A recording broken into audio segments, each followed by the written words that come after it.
আজ আমি মোমো তৈরি করব।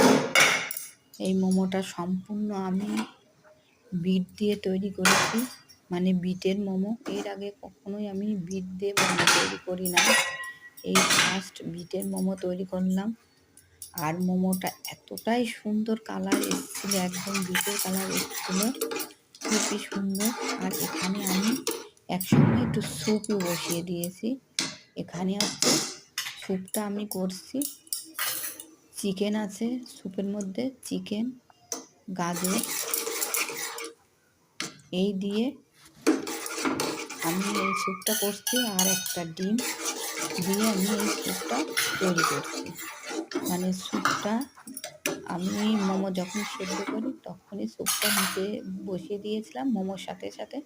স্যুপটাও আমার রেডি হয়ে গেছে, কারণ স্যুপের ভাবেই মোমোটা আমার সেদ্ধ হয়ে গেছে। আর এখন আমি একটু ধনিয়া পাতা, গোলমরিচ গুঁড়ো আর সামান্য একটু ময়দা গুলিয়ে দিলাম। কেউ চাইলে কর্নফ্লাওয়ারও গুলিয়ে দিতে পারে। আর আমি একটা ডিম এখানে দিয়েছি। এটা চিকেন ভেজিটেবল এগ স্যুপ আমার রেডি, কমপ্লিট হয়ে গেছে।